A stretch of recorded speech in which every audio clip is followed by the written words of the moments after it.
Leo is a boy. He is 8 years old. He has short, black hair and big, brown eyes. Leo lives in a small, white house with a bright red door. He lives with his mother, his father, and his big sister, Anna. Anna is 11. Leo likes his house very much. His favorite room is his bedroom. He has a big, blue bed and a large window. From the window, Leo can see the garden. The garden is not very big, but it is very nice. There is a tall, green apple tree and many colorful flowers, red, yellow, and blue. One sunny Saturday morning, Leo eats his breakfast. He eats toast with jam and drinks a glass of cold milk. Then he puts on his blue shoes and goes to the garden.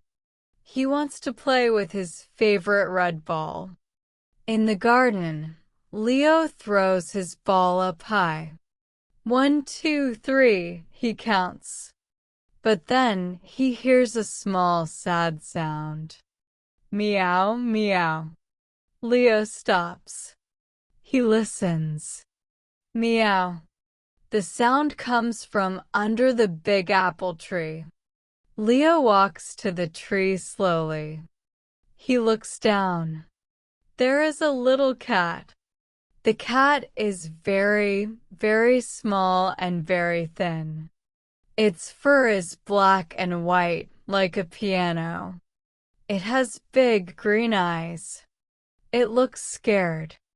"Hello, little cat," says Leo softly. He sits on the grass. "What is your name? Where is your mother? Are you alone?"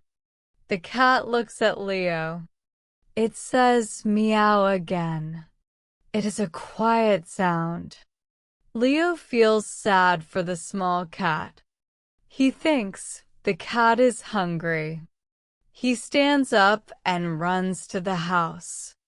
In the kitchen, his mother is making coffee. "Mom, Mom, there is a little cat in the garden. It is very small and thin. Can I give it some milk, please?" Leo asks quickly. His mother smiles. "A cat? Okay, Leo. Take this small, white bowl." She gives Leo a bowl and some milk. Leo takes the bowl and runs back to the garden. The little cat is still there under the tree. "Look, I have milk for you," says Leo. He puts the bowl on the grass. The little cat sniffs the milk. Then it drinks. It drinks all the milk very, very fast. Then it licks the bowl. It looks at Leo and says meow. But this time, the sound is happy. "Good cat," says Leo. He slowly puts out his hand. He touches the cat's head. The fur is very soft and nice. The cat purrs. It likes Leo. Leo carefully picks up the cat. It is so light. He carries it into the house. "Mom, Dad, Anna, look what I have," he calls. His family comes to the living room. "Oh, what a little cat," says Anna. She likes animals. "It is very cute, Leo. But it is so thin," says his mom, looking worried. "It has no collar," says his dad. "Maybe it is lost." "Can we keep it, please?" asks Leo. His eyes are big and hopeful. "Please? I can give it milk and food. I can play with it." His mom and dad look at each other. First, we need to look for its family, says Mom. Maybe the cat lives near our house. Maybe its family is sad because it is lost. Leo is a little sad, but he knows it is the right thing. Okay, he says. But can it stay with us today? Yes, says Dad. But we need to ask the neighbors tomorrow. That afternoon, Leo makes a small bed for the cat in his room. He uses an old box and a soft towel. He gives the cat more milk and a little bit of tuna. The cat eats everything and then sleeps in the box. Leo is very happy. For the next 3 days, Leo and his family ask all the neighbors. Hello, Mrs. Brown. Is this your cat? Hello, Mr. Lee. Do you know this cat? But the answer is always no, it's not my cat, or I don't know this cat. The little cat has no home. On Thursday evening, after dinner, Mom and Dad talked to Leo and Anna. We asked all the neighbors. We asked at the shop. No one knows this cat, says Dad. It has no family here. Leo's heart beats fast. He looks at his parents. So, says Mom with a smile, the cat can live with us. But it is your responsibility, Leo. You must give it food and water every day. You must keep it clean. Leo jumps up. He is very, very happy. Yes, yes, thank you. I promise.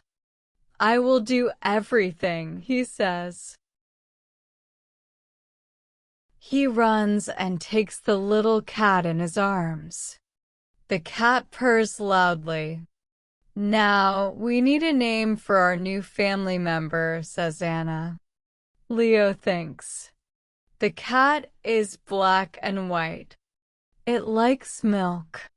It is sweet. Then he has an idea. Cookies. Mom makes black and white cookies. And the cat is black and white. Its name is Cookie, says Leo.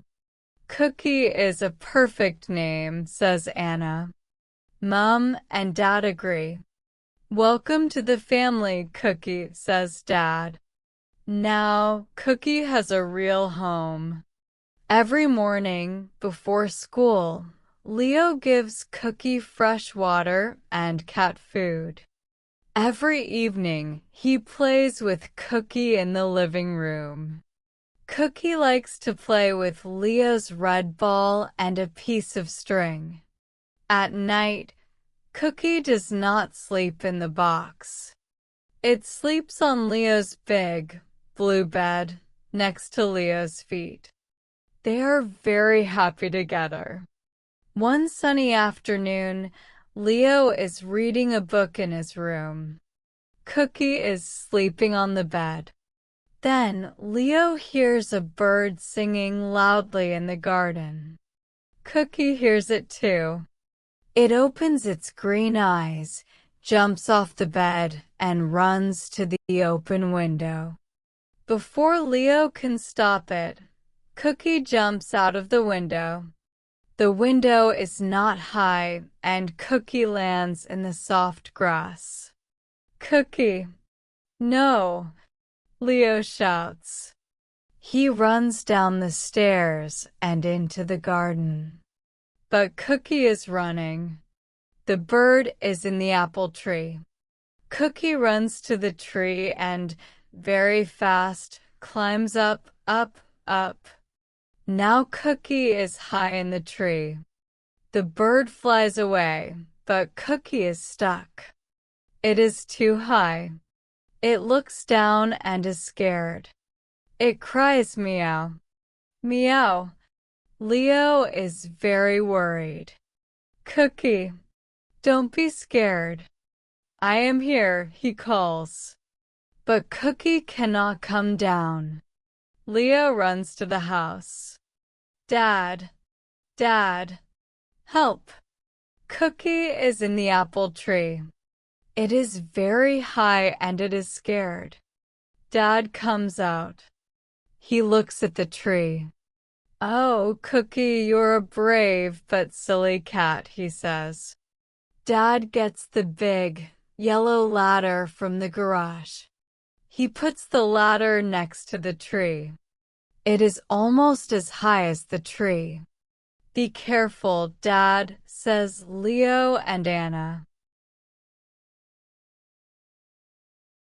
Dad climbs up the ladder slowly. It's okay, Cookie.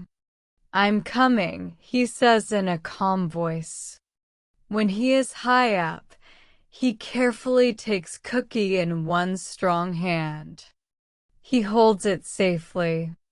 Then he climbs down the ladder slowly. When Dad is on the ground, Leo takes Cookie. He holds Cookie close. Cookie is purring, but it is shaking a little. Thank you, Dad. Thank you, says Leo. Are you okay, Cookie? You must not climb so high. From that day, Cookie does not climb the big apple tree again. Sometimes it sits under the tree and looks at the birds, but it stays on the ground. Now, Cookie is not thin and scared. It is a happy, healthy cat with soft, shiny fur. It plays in the garden. It sleeps on Leo's bed. It drinks water from its blue bowl. Every night before sleep, Leo says, "Good night, Cookie. You are my best friend." Cookie purrs as if to say, "Good night, Leo. You are my best friend too." The end.